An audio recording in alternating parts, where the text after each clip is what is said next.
3, 2, 1. Welcome to Under the Microscope video edition. Myself, Jon Ledyard, along with Brandon Thorn. This week we're looking at one of the key matchups of this past Sunday, the Atlanta Falcons offensive line and how they were able to control the line of scrimmage, especially in the running game, but definitely in the passing game as well. We'll look at a little bit of that against what's probably one of the best defensive fronts in football, even without DeMarcus Ware, and this is still a great Broncos defensive front, group that's played really well this whole season, that's been able to control games this whole season. But this week it was a little bit different, Brandon, and that's one of the major reasons why Atlanta was able to give the Broncos their first loss of the season. Yeah, it really was. I mean, this along with what they did with the running backs in the pass game, was incredible. I mean, we came out, as a defense largely in man coverage, and we wanted to take Julio Jones out of the game, and we pretty much did that. But going man coverage like we did as often as we did, that is, they would just motion out running backs, out wide, and they would force Todd Davis or Brandon Marshall to guard them one-on-one, and they torched us, mainly doing that, but also from the running game. I mean, we'll see here. They mixed it up. I mean, they ran inside zone, outside zone, they're staples of Kyle Shanahan offense, and, Bobby Turner is a running back coach. I mean, this is like, I think they have 4 or 5 coaches that have Denver Bronco ties. So, and Bobby Turner's a legend in Denver. I mean, he coached Terrell Davis and Atlantis Gary and Mike Anderson and Clinton Portis. So he's here. I mean, he's done a really nice job with Devontae Freeman and Tevin Coleman, and this is a Broncos running game. But the really interesting thing is, and you can see on the screen here, is it says counter Trey. So they mixed in counter Trey. They did little motions at the last second to change gaps and run to the opposite side. So they did a lot of stuff in the run game that was really just a lot of fun to watch, even though it was against my Broncos. I mean, they just won both line of scrimmages, and they controlled the game. They had a great game plan. I mean, I think Kyle Shanahan needs to really be talked about a lot after this, because this was a really impressive game plan all the way around. And then, a lot of good individual performances on the offensive line as well. Yeah, absolutely. And Atlanta's personnel on the offensive line has improved a lot in the offseasons. Alex Mack and Jake Matthews' development adds a lot of athleticism to that group, I think. So they're able to do a lot of these zone concepts that Kyle Shannon's always leaned so heavily upon. They're able to perform those a lot better than they even have in the past with the groups they've had here. So I think that's one of the keys is this unit getting better. And we've talked about Mack a lot, off the air, and now on it. We'll talk about and highlight several of his really quality blocks as well. Yeah, definitely. So, this is the first play. We're going to go over first quarter. They're already up 7-0. They came out first drive of the game, just marched down the field, scored a touchdown, forced us to punt, and they got the ball back. So they're going to run a counter Trey here where they're going to pull the left side of the offensive line. But the key here, I think, is what they do with the fullback, and they did this throughout the entire game. They actually ran this exact same play again in the second half. But it's just kind of interesting. Watch what the fullback does and then what the linebackers do in reaction to that. And then, they kind of it's kind of like just a little misdirection wrinkle that they add in on counter Trey. And it really does a lot here to manipulate the defense. So let's check it out.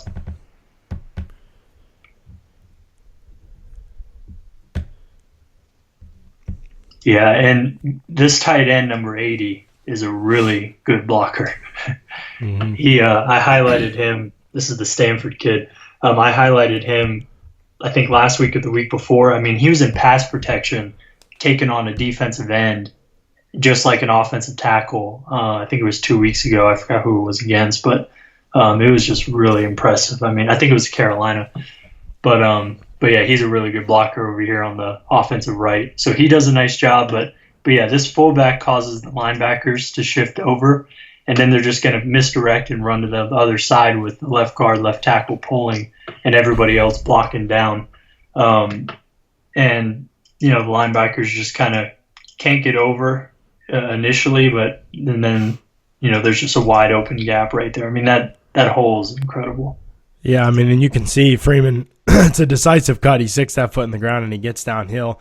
The blocking is obviously phenomenal, but that's the thing about when you run when you have this kind of athleticism as a unit and you're able to latch on to guys, as long as you can stick on and maintain contact, run them, whatever direction you run them, the back can cut off of you.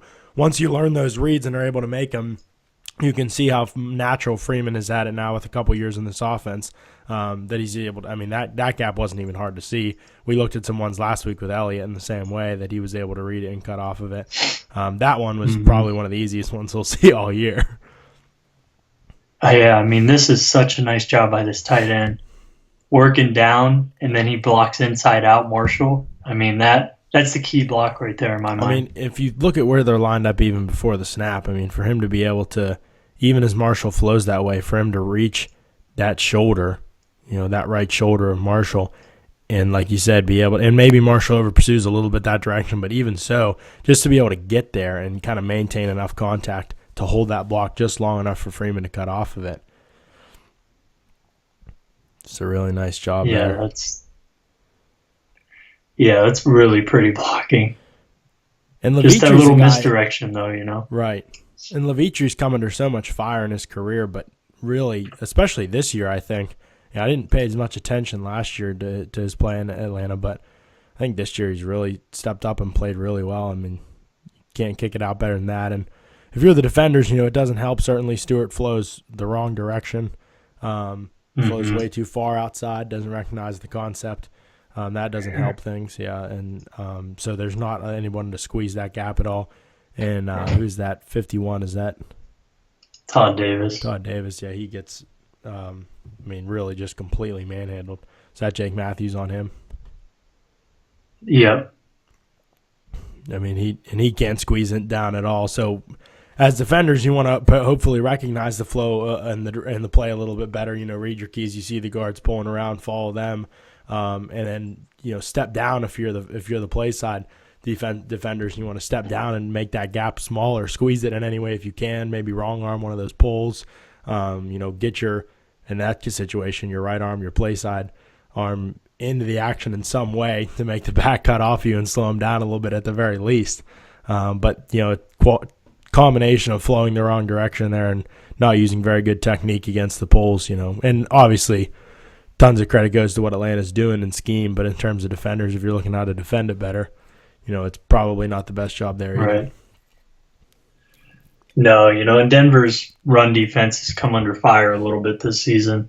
They haven't been great, by any means. And, they've given up, prior to this game, they've given up, I think, close to 200 yards to quarterbacks on the ground. There's this sort of lane integrity in the pass rush, and then their gap integrity in the run game has really been suspect this year. And I think losing Malik Jackson has really, really hurt the front because Adam Gostis has had to play, I think, a little too soon. Vance Walker going down with the season-ending, I think it was a knee injury before the season. That really hurt because that was key depth. So they're missing Vance and, Malik, and they just haven't really replaced them. So it's really Wolf and Williams trying to kind of replace that guy, by themselves. And Gostis has gotten a little better, but I just don't think he was necessarily ready yet. I mean, he's improving, which is, I think, a little encouraging. But, yeah, not having Malik and Vance Walker is really tested their running game, run defense versus the running game. And Gotts, he was hurt last year, too, for Georgia Tech, so he didn't really even play very much last season. Right. So it's been a long layoff for him, too. So not only is he coming back from that after not really playing much for 2 years, but now you've got to adjust to the NFL pace and an intense defense, too. And obviously when you're facing a run game like Atlanta's, which might be the best in the NFL right now, having that experience against the variety of concepts they throw at you is huge as a run defender, especially up front. Right. I mean, they have Jared Crick in there. That's a kind of a stopgap replacement for Malik until Gostis is ready. But Gostis has had to play quite a bit, so it's kind of hurt them. But we'll go to the second quarter. Now, Atlanta's up 10-3, and this is something that they really like to run, a split zone, and they do it with tight ends and receivers. And we're going to see it here with the receiver. I mean, Julio Jones garners so much attention. We're in man coverage. Talib is following him across the formation, and they're just going to split him back to the left side, and it's going to clear out basically the entire right side of the field, and it's going to leave Coleman on a one-on-one with Stewart up here in the corner. So this is another just awesome play design.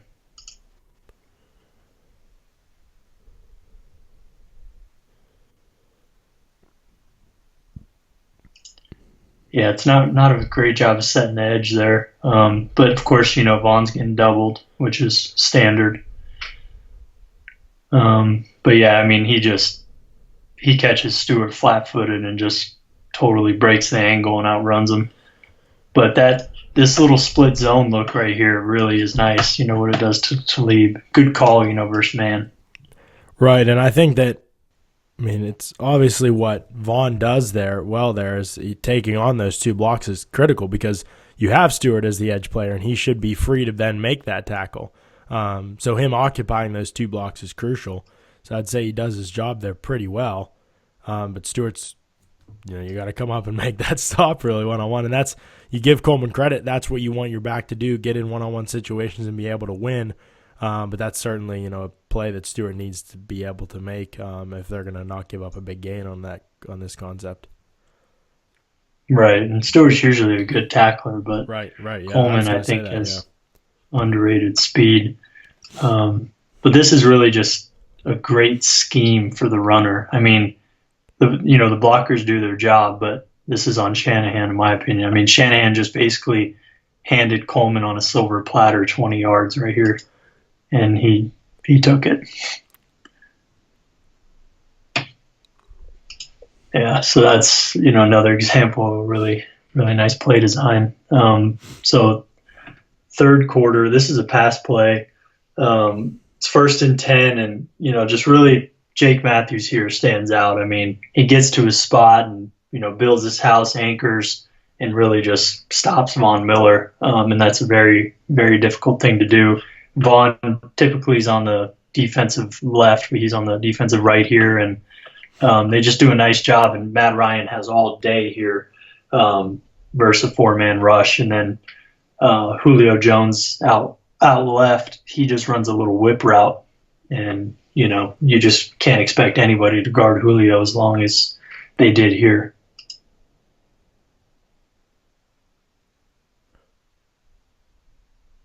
So, yeah, Denver runs a little stunt, which, if Vaughn would have done a little bit more, it probably would have been effective. But Jake Matthews just does a nice job. And Levitre, too, passing off, communication, staying on the same level here. I mean, that's just pretty fallen, veteran-like work there. And then Schrader's solid over there against Wolf. Schrader's probably one of the most underrated offensive linemen in the league, at least in pass protection is where I watched him more than anything, but I think he's a really, really good right tackle. And I think he's starting to get some respect now, but, they've got a heck of a tandem at tackle for sure. Yeah, Matthews is really coming into his zone, and Schrader, man, he's good in the run game, too. He gets after it. He's pretty nasty. Yeah. I mean, we'll see a play here when they run their 4-minute offense. He gets a little chippy.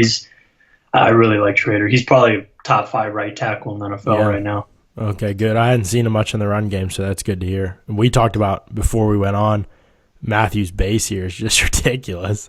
I mean, Vaughn's you would think about Vaughn, and you think about him as a bend guy, as an athletic guy, a quickness around the corner guy, but he's a speed-to-power guy as much as any rusher in the NFL, to be honest.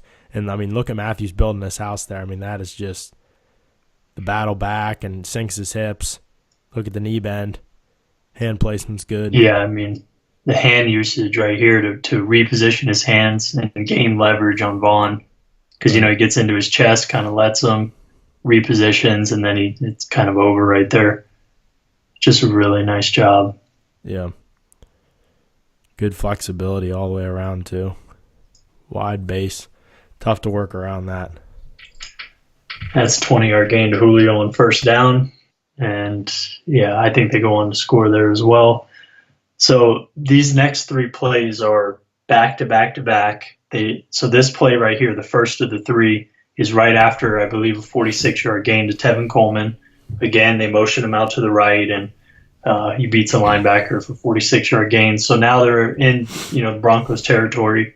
They're just trying to run out the clock right here, and Denver desperately needs to stop them to have any chance to win the game, because it's still possible to at least, get back into the game if they could score a touchdown. So this is critical.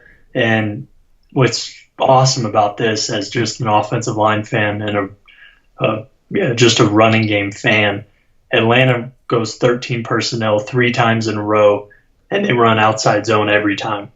And it's just, just imposing your will on the Broncos defense, which I haven't seen this in probably 2 years.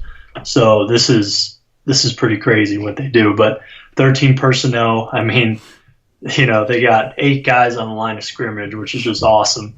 So on this offensive left, you could see this bunch of 5 guys right here for the Broncos. I mean, this is, obviously they expect the ball to go at least inside zone or outside zone to this side, and Atlanta's going to throw kind of a little shocker in here and having, I think, 11-yard gain to Devontae Freeman. But watch Alex Mack. Watch Alex Mack, and then to the right of him.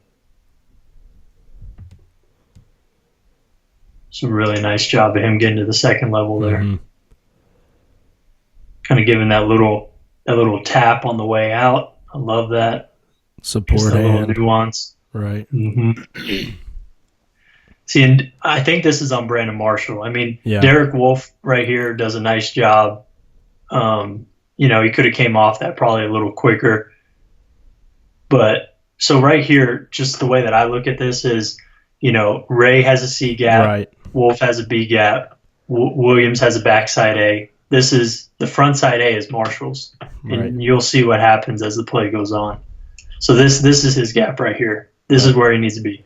And he's got to probably bring the fight at that point to Mack, and he's just kind of drifting laterally. Yeah, Mack beats him. Right. Straight up, just beats him to the spot. It's just straight up incredible. I mean, Mack, not only does he beat him there, he's giving support to the backside guard too, and he still beats him there. I mean, he doesn't get hung up on that shade for sure, but he's giving support so that backside guard can get that cut on the shade, and then working up to the second level and pinning one of the best inside linebackers in the league. And yeah, Wolfe, like you said, can probably get off this a little bit sooner. Mm-hmm. Ray's like just trying to set the edge. In there. What's that? Mm-hmm. No, I was just going to say it almost looks like he's too gapping. Right. Yeah, it does. Going so square. Mm-hmm. Maybe he noticed that shade getting chopped. He was trying to help out, and that's Alex Gibbs, man. Influence all the way right there. Cut the backside. I mean, that's almost borderline legal now, because the cut block stuff now. If he's engaged, you can't cut him, which is stupid. But I haven't seen people call it at all this year, which is nice, and it's still happening just as much. Right. So yeah, and Max, not like he's getting hung up there, so it's tough to call it maybe. But yeah, that support punch is pretty critical because he's holding him there just for a second. So I think that Levitri can get that cut. Yeah. And like you said, Wolfe probably wins at the point of attack, but again, cover your guy up, occupy him, and you've got yourself a chance. And that's really all Chester does there. And, he gives his back a chance because of that. Sometimes it's not going to look pretty, but cover him up and get as much of him as you can, and you give your back a chance to make a play. Give him a chance to be an athlete, and is that Freeman? Yeah. That's what Freeman does here. I mean, Mack's block is just disgusting. Yeah, it's awesome. I mean, and then Marshall tries to undercut him, and he gets him off balance, a little push-pull, and then he sticks with it, though. Right there. Yep. And just gets Freeman another, 5 yards, 4 yards, That's, yeah, really nice job on Mack.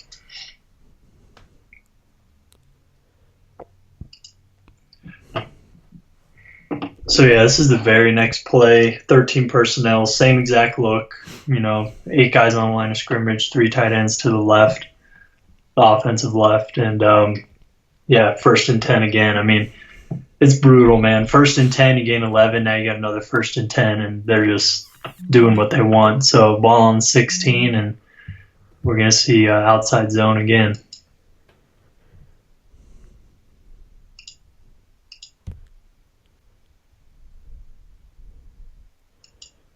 same thing, run into that weak side. It's just 4 yards, but it's just the fact that they're just matriculating the ball downfield, Right. Well, after the 46-yard gain. That was a Hank Stram reference by you, huh? Yeah, there we go. Matriculating the ball down the field. That old NFL films I watched when I was a kid, he'd say that.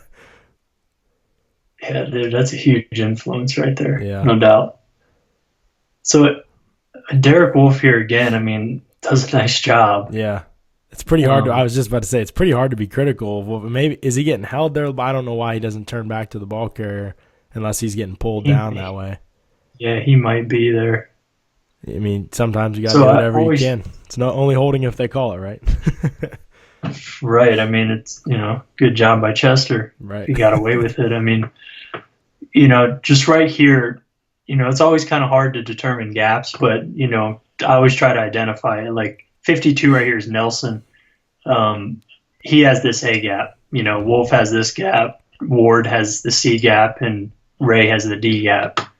That's just what I would right. guess. Yeah, for sure. And the key is with this 13 personnel, we talked about, and they spread you out so much that it makes it very difficult to everybody has a gap basically, and if you get blocked out of your gap, there's not much support for you because of the fact that they spread you out and created so many gaps. So now, if you don't win your one-on-one matchup or you don't win your gap, the defense as a whole is kind of screwed. So it places so much emphasis on each player being able to win their individual matchup or win their individual gap.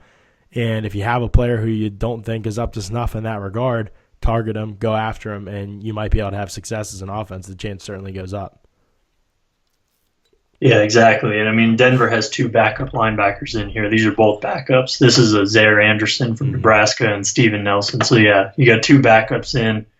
You're going to force them to move laterally and hold their gap, and it's a really tough thing. If you bring it back to the beginning here, right as Mac is snapping the ball, look at Levitre's first step. Levitre's moving right, and that's what you have to do if you're going to reach a shade like that. Because even if Mac gives you a little support, again, that's such a tough block. And look, he's able to make it, seal it, get his head around play side. That's a fantastic block. Does not get much prettier than that. And it allows Mac. Mac barely has to offer any support there, and he can still reach the linebacker, the play side linebacker. Get on his play side shoulder, seal him, with ease. And Zaire, is that Zaire 50? Yeah. So I don't know if this is schemed in or what, but Nelson right here. He lost his gap. Right. Nelson should be over here. Right. But maybe he is coached to take that inside gap because Zaire pretty seamlessly flows over the top. Right. So I don't know if this is planned or what, but he kind of covers his gap for him right here. Yeah. So it's kind of interesting, but it's just too little too late. Right. If you're an offense, any offensive coordinator in the league is going to tell you this is a win on 1st and 10. Definitely. And then Ryan Schrader just blacks out TJ Ward. He's just gone. Yeah. It's tough. Asking a lot of TJ there. It is tough, man. This is, again, same exact thing, except just the tight ends are on the other side, and they're going to run to the weak side 3 times in a row away from 3 tight ends. And you could see each time the Broncos defense is a little less bunched up over here. The first time, you remember, there's 5 guys right here, and now they're kind of getting the hint. But still, this is another 4-yard gain for Atlanta on 2nd and 6. And Mac again, man. Passes it off and then just gets to the second level. He might be the most athletic. Certainly Frederick's up there. There's some other ones, but there's a decent chance Mac now fully recovered. I thought it was a little bit of a rougher season for him last year, obviously coming back from injury, but now fully recovered. He looks every bit as explosive as he ever has in the peak of his career. Absolutely. Punch. Just that support punch again. And is 92 Sylvester Williams or? Mm-hmm. Yeah, just definitely struggling to match the quickness and the athleticism there. Yeah, it was a rough day for Sly, that's for sure. Does Crick Yeah, actually make this play? I mean, yeah, he does a pretty nice job of working back. Right. It's a tough play for him to make. You know, He's trying to saves. flow play side and then work back against the grain, I think, to help out with this tackle. Right. He's a solid run defender, man. I mean, Mhm. he's just an average kind of solid Right. guy. Probably below average against the pass, but yeah, it's just the fact that they got 4 and 4, and just valuable time. That's second first down. Well, they've gotten 2 first downs on this drive already, and they're already inside the Broncos 10. I mean, they're just so they can hit the big play for 46 to start out the drive, and then just do this. So it's Right. like they could kind of do it all. But yeah, man, I mean, it was just a really impressive game plan, on behalf of the Falcons offense and Kyle Shanahan, and I think Alex Mack, man, really is taking this offensive line to the next level. I mean, Schrader and Matthews are both solid and they're getting better, but to just put in an all-pro center in the middle of all this, it's really taking things to the next level. And I know some people aren't happy about that signing, but because you had to maybe pay him a little bit, but I mean, he's a premier player at his position, and it's showing. And the Falcons have needed one. They've needed a transformation up front. And you can see how important, how key are all his blocks in these situations. I mean, they're critical. And not a lot of players in the NFL at center are making those kind of blocks that well against a guy like Brandon Marshall. It's just not happening that consistently. So, that's a big part of Atlanta's transformation offensively. Another big part of it, you talked about Kyle Shanahan and kind of how he schemes offensively, but love the usage of 13 personnel for several reasons. We talked about how it spreads you out. It makes you respect a ton of gaps defensively. So if one player misses an assignment or you trust your guy to win a matchup and you run there, that back can cut off of that and make something out of the situation much more frequently, I think. And another good thing that it does is now it gives you options as an offense. So defenses have to respect the threat of the run so much, cover up gaps so much. Now what happens, you come out in 13 personnel, they're loading up against the run. Maybe they've got 3 safeties on the field or an extra linebacker. Now you have tight ends in the NFL playing all over the league, and Atlanta's probably not even a premier example of that, but they will use Jacob Patami and Austin Hooper that way. Now you can spread these guys out, flex out your tight end, put them in the slot, do different things like that. Pittsburgh loves to do that out of 13 personnel. The Patriots love to do that out of 13 personnel. So with 13 personnel being maybe on a rise this year across the NFL even, I think because of the fact that you can find these guys who are athletes at tight ends in the later rounds, and you can flex them out wide, and you can find guys who are situational blockers, use them on the field together, and the defense still has to respect that with their personnel options that they give you in terms of who they want to put on the field to defend you. So it gives you so many options as an offense and an ability to create mismatches all over the field. And I think that's what you see more and more teams doing, and that's why you see more and more teams going for really athletic linebackers / safety hybrid linebackers type of players. TJ Ward kind of plays a lot and will play a lot in the box here and there, and they're trying to get players like that on the field, get Stewart, get Simmons on the field. And so Denver's a team that can probably do that better than most teams in the league. But for a lot of teams, it creates pretty significant mismatch problems for you as well. Right. And just, to kind of piggyback on what you said about defensive speed, I mean, I think the key to that is, though, if you have mental processing and awareness and whatever you want to call it, that mental side of it, that's the key, especially in situations like this with offenses like this. I mean, I've been talking with Mark Schofield, a colleague of ours with Inside the Pylon, and there's just so much 12 and 13 personnel right now, and teams are really testing out this speed of defenses by running outside zone with 13 personnel, creating so many gaps to one side and forcing all this speed to be smart, because it's very easy to overflow or to get too aggressive or over aggressive with all this speed and linebacker and safety and just overrun gaps. And then the key to taking advantage of that, I think, aside from good blocking, of course, is having a running back who's decisive and is going to make the one cut and go. And in a Shanahan, Bobby Turner offense, I mean,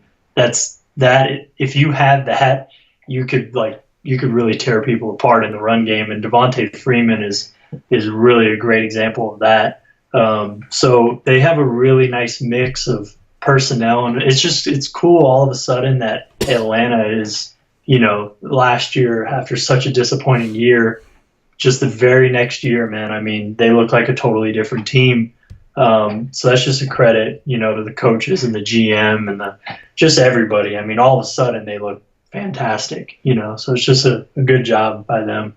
And it should be a reminder to fans and analysts, stop judging these things so quickly. They take time sometimes to gel. Right. You need a couple personnel moves. You need another year with your quarterback. You need to build that relationship, build the understanding of the offense and all these guys. And, so many Atlanta Falcons fans wanted to fire Kyle Shanahan and everything after last year. And, maybe it just takes time to be able to find the proper balance of run and pass and what kind of concepts you're going to use. What is Matt Ryan comfortable with? Tevin Coleman has taken a huge – this is probably not an offense – the schemes that Atlanta loves to use, these outside and inside zones, probably not a scheme that a lot of people would have said is perfect for Tevin Coleman before the draft. And it probably wasn't coming out. And he's still not as good at it as Freeman, but it's still very much, now it's becoming much more conducive to his skill set as he's learned to make those kind of reads. And he was very much a player that needed a clear-cut runway all the time coming out of college. And so now I think he's adapted, and they're able to use him in a lot of these things, and they're able to grow. How much has he grown as a receiver? I think he had like 130-some yards receiving, and that wasn't even, one of his calling cards coming out. So just in general, these things take time. They take some personnel moves. They take some additions. They take figuring out the strengths and weaknesses of guys. And, the teams that are patient with that process, that trust it, that know how to identify, okay, here's our strength, we're going to continue to utilize it, and we're going to continue to build toward that end, regardless of the fact that right now it might not be working, but we're going to keep working because we trust the process and we trust the fact that this fits our team, this fits what we're able to do. I think there's a lot to be said for that, rather than giving up and trying something different every single time something goes wrong or something doesn't work. Definitely, man. It's well said. It's going to be impressive to watch Atlanta as we move along. I mean, next week, they're going to be in Seattle, so we'll see how that goes. I mean, that should be the game of the week. Just because of all these different matchups that they can exploit, it's going to be a fun game.